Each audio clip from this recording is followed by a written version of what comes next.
Hello, and welcome to ESG Talk, your go-to source for insights and advice from leaders in environmental, social, and governance. I'm your host, Alyssa Zucker, Senior Industry Principal, Carbon at Workiva, and former Chief Sustainability Officer at Sustain Life, a startup recently acquired by Workiva that has become the foundation of our newest solution, Workiva Carbon. Today is the fourth and final episode in our Climate Week series on decarbonization. In the last 3 weeks, we released episodes on carbon accounting, Scope 1, and Scope 2 emissions. We are wrapping up by talking about Scope 3 emissions, which are the result of activities not owned or controlled by the reporting organization. For most companies, Scope 3 emissions account for the largest share of their carbon emissions, typically around 90%. It should come as no surprise that they are also considered the most complex to measure. As of March 2023, only 41% of companies that disclose to CDP report Scope 3 emissions. One of those is Estée Lauder Companies, one of the biggest beauty companies in the world. And today, we're joined by its Chief Sustainability Officer, Nancy Mahon. We'll explore how the company is pioneering efforts in measuring and reporting on Scope 3 emissions, including engaging consumers in sustainability and navigating regional differences in consumer expectations. Nancy, welcome to the show. Thank you so much for being here. Thank you for having me, and I get to talk about one of my favorite topics. Excellent. Always a pleasure when we get an enthusiast who really wants to dive deep on carbon. So let's get into it, right? Estee Lauder Companies has one of the most leading climate and carbon strategies out there, recently acknowledged by CDP in its A-list, right? The coveted annual ranking that goes out, that it's received several times, I think, over the years. And when I was doing a little bit of digging, I saw in 2020, the company established a set of really ambitious climate targets that included Scope 3 emissions. And I spent a little bit of time in the climate transition plan and your sustainability reports. But for our listeners tuning in who have perhaps not done their homework, so to speak, let's spend a little bit of time talking about Estee Lauder Company's approach to Scope 3 emissions. Really glad to connect with a fellow carbon nerd.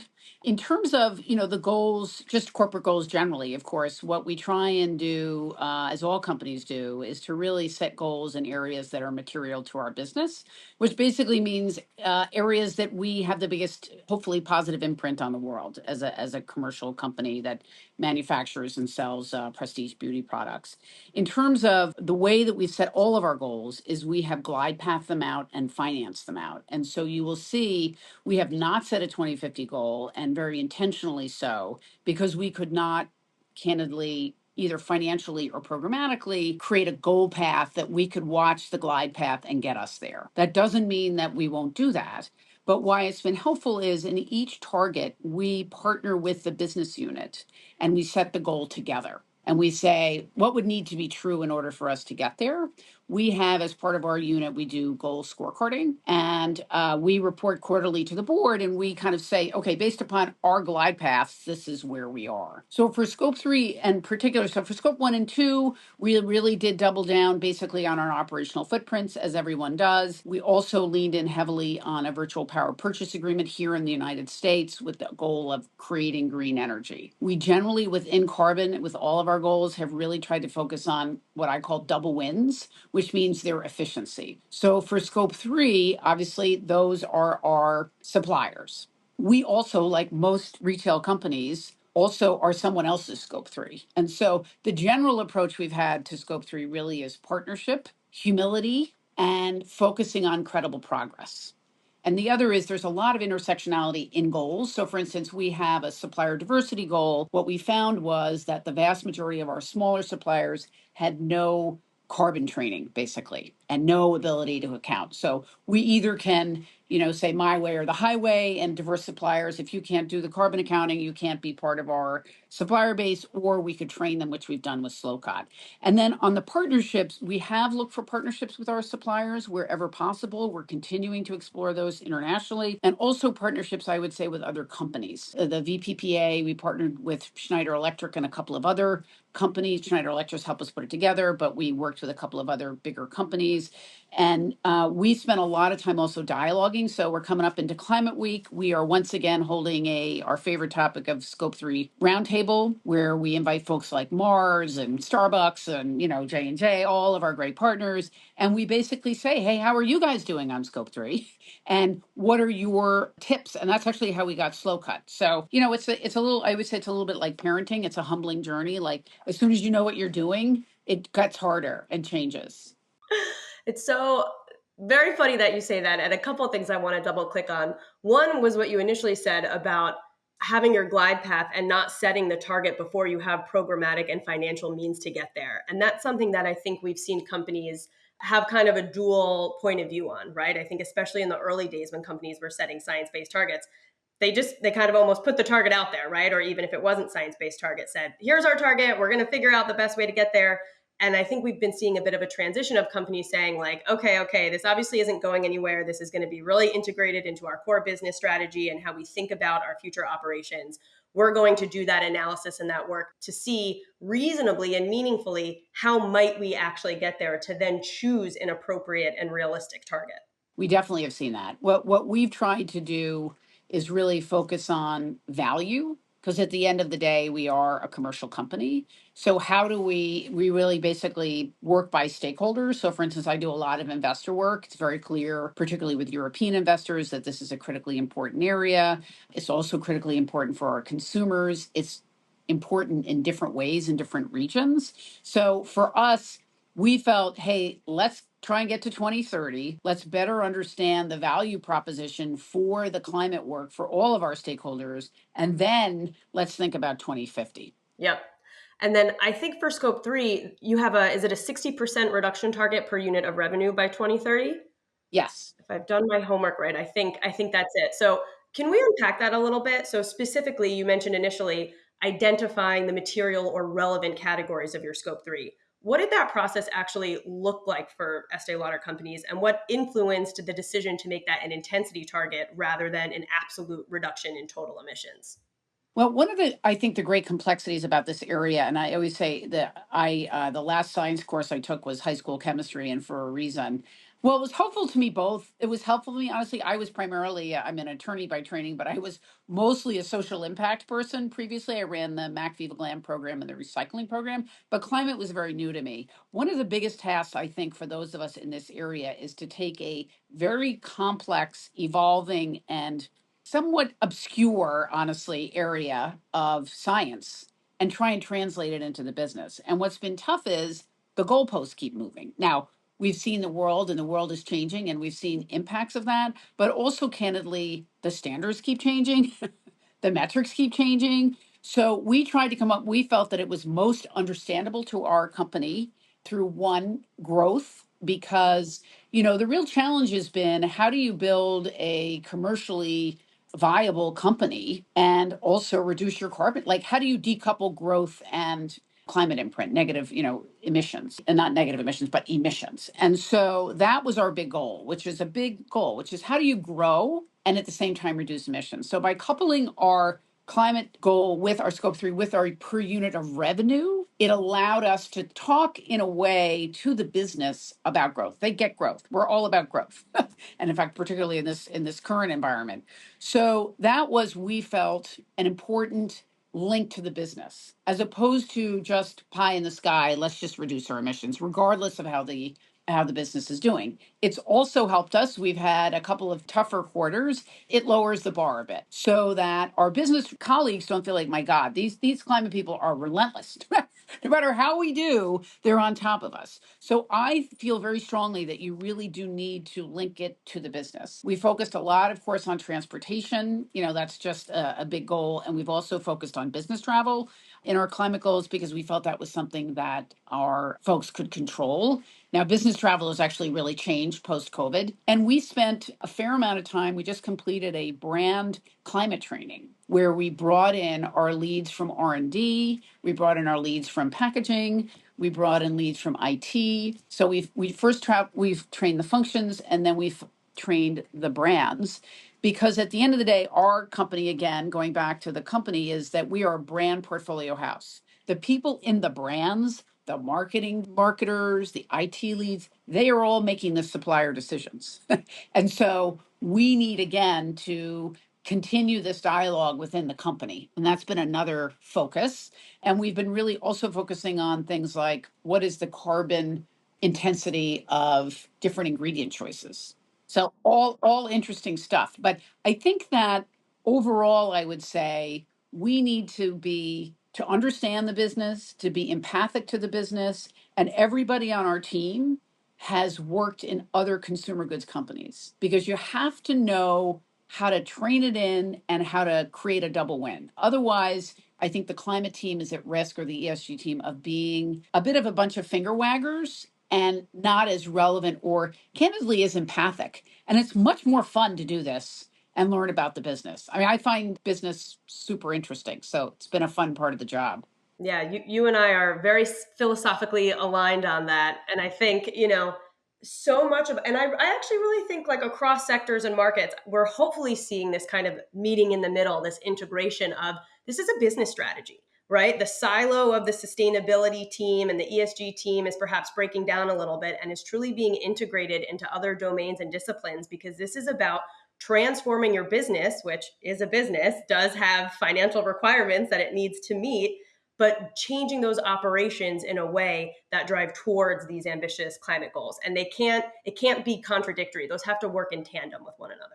Completely agree. I think to the extent that it's seen as being polarized and apart from the business, I think it doesn't move the business or I'd say the area. The other is I think one of the I think people call ESG an enabling function, which essentially, or a highly matrix function. It basically means that we can't really do anything together on our own. And that, again, I think is one of the great challenges to be integrated enough.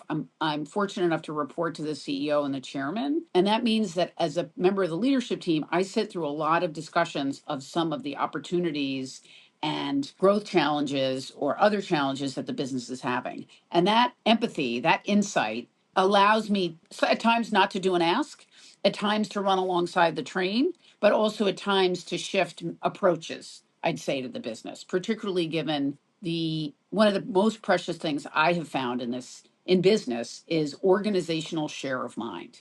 How do you take and leverage and create more organizational share of mind, but also be aware of it, I would say, and intentional and respectful of how much share you can really demand, honestly. And you can't, on the goals, you can't really define something that people think is pie in the sky. I am realizing right now so clearly the clear connection in your own tone and that of the reports, quite frankly, that I have read, because what I really noted about them was a real tone of transparency and a real reasonable effort on this is what we're trying, this is our progress, not necessarily we hit every goal, we're doing everything perfectly, but really an intentional effort to learn, to seek to improve towards these ambitious goals by changing the underlying activities. And so when we think about progress towards scope 3 decarbonization, how is that going so far? What have been maybe some of the biggest challenges? What have been perhaps some of the biggest wins that you've seen? Well, the biggest challenge, as with all, I don't think it's particular to climate or carbon. I think to how do you have an impact through your business partners? Now, in terms of environmental social change, you can say, which is true, is that big companies like ours, the biggest impact we have on the world is the parameters we set for our partners and our suppliers. But for businesses like ours, we have all sorts of suppliers and all sorts of decision makers behind those suppliers. You could say, oh, well, just go through procurement, just go through indirect procurement. But really, the biggest challenge to me has been how do we teach this into the individual decision makers who are deciding which agency, who are just basically deciding which suppliers to use, and how do we make this a new priority? I mean, it's a relatively new priority. And how do we have them decide and to weigh? Because ultimately, I am not deciding which agency to use for a particular brand's campaign. But how do we, in a reasonable way, educate and dialogue with our partners so that we can allow them to think it through? And that's really one of the things that we've been trying to think through. I think one of the other big pieces as we think about it is this notion of not being a perfect company talking about progress. So the climate team, which is very talented, really, and Ally Anuzi, who's our head of in the environment area, really worked and said, you know what, we need a transition report. Wow, we're going to be really open about where we are, how we're going, but we actually got ahead of the California legislation. But I think the moment that we're in terms of the other big challenge is we're in the midst of this sea change towards regulation. And on the one hand, again, I'm a recovering lawyer. On the one hand, you could say, well, regulation is a good thing because it's going to make us be more exact. On the other hand, I feel that we as a field have been in the midst of trying. First, we had data. Then we were trying to get we don't have real time data, but we're getting closer. We want that data, ESG data, to be management data. So again, back to the decision maker and the brand. I want that individual marketing lead to think about carbon and the carbon imprint with that supplier emissions with the decision making. But to go from that to you're required to report, you have to assure the numbers, and you have to, again, show credible progress, which we are working towards. But it's maybe in some cases a bit too soon for that, honestly, because the time that we spend doing reporting that's getting more and more complicated is time the team does not spend with those brand leaders. And I think that's the moment that we're in. The other is you could say, are we becoming regulatory? Because there's so much. And I think what we've really been advocating for here, and I know so many companies are, is we need a uniform standard. We cannot possibly keep reporting in these different ways. So I think those are some of the big challenges. Look, the big opportunity is there's a lot on the line. I mean, you see houses disappearing in the ocean. You see the number of heat deaths across the world going up after this pretty brutal summer, and we're having a pretty brutal day here in New York City. So, the stakes are very high. I think we need to continue to lead with, I'd say, inspiration and empathy, as well as with precision. Let me put it that way. Yeah, whenever I think of regulation, it's a little bit of a double-edged sword, right? It serves to almost raise the floor. Everything is standardized, everyone's required to report on the same things, but it's not really about pushing the bar forward, right? That's industry leadership. That's real, programmatic value creation and the real leaders in their space. But since you did bring up the R words of both reporting and regulation, for such a large global company that's impacted by those sea of regulations, the California climate bills, CSRD, the SEC rule, if it ever comes to pass, how is Estee Lauder Companies really preparing to meet those requirements across jurisdictions and across the brands and the ultimate conglomerate? Well, we, like many companies, have already been on that journey. I think that generally US companies are more nascent in their practice simply because it has not been a requirement domestically for a while. And there haven't been some of the tax incentives that other jurisdictions have seen. I do think we're on the journey. Like most companies, we are doing gap analysis. We had already been early to the assurance process. Assurance as we move forward, what we're basically doing is working on a gap analysis. We are not a European-based company, and so our reporting it will be in 27 for 26. So we will have a year to kind of see how our European colleagues respond. I think there is going to be some art and some science to how you respond.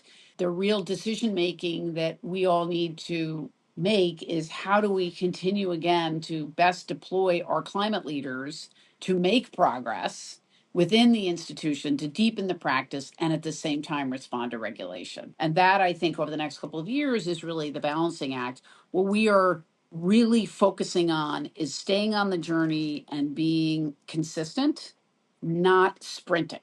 Sprints are very expensive and they're very operationally difficult because, again, back to organizational share of mind, there's only so many times you can ask your colleagues to sprint.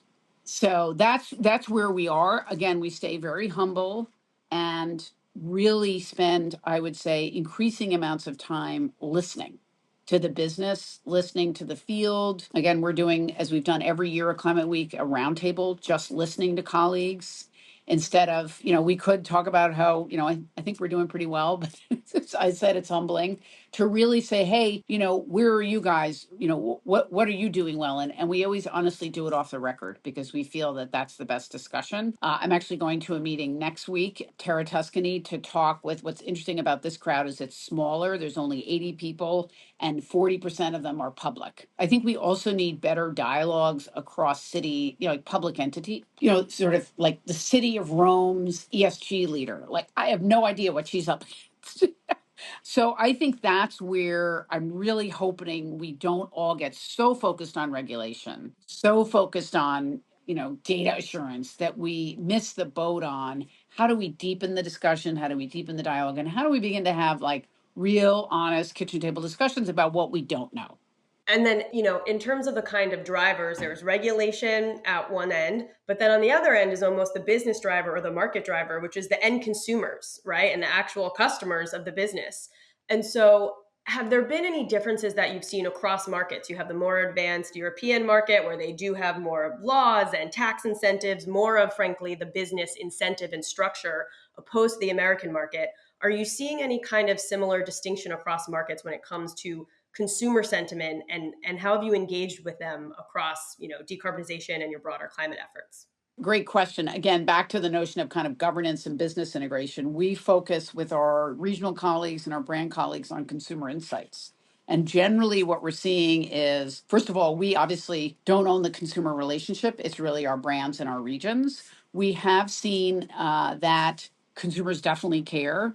Broadly, we have in our portfolio, we look at portfolio efficiency, I'd say sufficiency. So we have a Aveda or an Ordinary or a Le Labo. Those are all different consumers. And so what the brands have done is to really take a look and say, well, how does climate show up at retail? How does it show up for our consumer? And in every instance, that's different. What we have seen generally is that there's a higher level of what I would call climate literacy and impact on intent to purchase in UK and EMEA and with younger consumers. We have seen that, particularly, I would say, in the UK coming off of COP there, just a lot of understanding about and a lot of interest in what a company's footprint was. We have seen in many brands, what we've tried to do is how do we make this, how do we have this show up? So one is we've been working with, Aveda has a carbon calculator, and we have found that consumers, for instance, in the US, tend to be more interested in the impact their choices have on their own carbon footprint than our carbon footprint.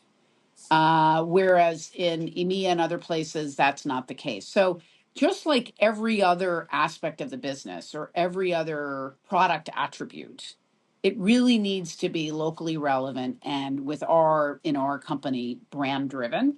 And our job at the center is to basically work with the other key functions like R&D, like supply chain, to create the best practices and deploy them to the brands. Because again, we can't create a big, huge, very expensive climate program unless it really does drive value with the consumer. And that to me and the investor is what is so interesting about how do we essentially, having worked in the nonprofit sector and the foundation sector, how do we have the double win? Because if you do the math on climate, we are not getting there. If you do the math on the world's bigger social problems without companies at the table. And that's really, I think, the interesting piece. We also work just on in terms of the end user. We, obviously investors are big stakeholders for us. And I find generally, I spend about a third of my time with investors, and the level of sophistication of investors in this area is very, very high. There are a lot of climate funds. Generally, they see climate as a marker of how well managed a company is. And when I've said to investors recently, so what do you think about goals? We have these 2025 goals. We're coming up on them. We have 2030 goals. What do you think? They like goals. We also like goals. They want to see credible progress. They don't want to see perfection. And in the carbon world, I think we got to stick with credible progress. And when we don't have credible progress, to use that as an opportunity to say, you know what, we didn't do, just like any other aspect of the business, we didn't do as well as we would have liked. Here's our diagnosis of why, and here's how we're going to change moving forward. It's fantastic. I have to say, you got a real chuckle out of me with the self-centered viewpoint, proven in data, of the American consumer caring more about their carbon footprint than yours versus Mia. That is really funny. Well, William Lauder, one of my bosses, always says, and he's right. The consumer is always right.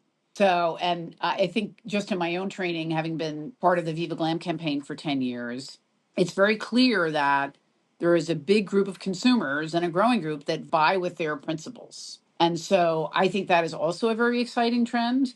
And that's, I think, particularly true in luxury and what we call consumer discretionary. But at the same time, that also is an opportunity for industries like ours to make an even bigger difference. And actually, I have to say, I think, while I generally don't toot the horn of different sectors, I do think beauty is kind of punched above its weight in the area of, of carbon. And it's what's great about my job is I don't really compete with other companies. I think L'Oreal has done a fine job. We've done a fine job. Kering has also done a nice job. P&G is doing a great job, as is Colgate. So we also, back to the partnership notion, really do focus on how to partner. Yeah, amazing. Well, to close things out, let's end with hopefully a helpful one for folks on the line. What advice would you give to ESG practitioners that are focusing on scope 3, trying to drive real value and business change through their measurement, reporting, but also what you've really described so much throughout this dialogue, the real management of this? Well, I guess I had three things I would offer. One is, even though scope 3 in particular can be quite obtuse, really work hard to translate it into the business. How does it show up at retail? How does it show up in your supplier relationships? How do you create opportunities to celebrate your suppliers that are doing well and throw the spotlight on them? We've been focusing, for instance, more recently on sustainable store design. How does that show up? How do you translate? Also, strong governance and business integration. We are not making the decisions that are driving scope 3 emissions. And so that's the great opportunity. Again, it's not easy, but it is an opportunity to train in. And what we found again and again, we're about to do actually a sustainable product training with the same brand group, is all of our employees welcome this. This is incredibly important to them. And we found in employee surveys that climate is one of the most important issues to them across the board. And then lastly, bring your suppliers on the journey. They should be true partners. It will lower the price for you. It will help you on your scope 3 emissions. And then lastly, I would say data integrity and preparedness, although that's a little bit of a dry, non-sexy topic, is really important. You've got to have good numbers. You've got to be able to manage it. And that's what business people do, is they manage numbers. And then lastly, celebrate. when you this is tough stuff, make it real, keep the passion, and celebrate your teams. This is very, very difficult work. But it's an exciting journey, an important journey. And Alyssa, you've been great.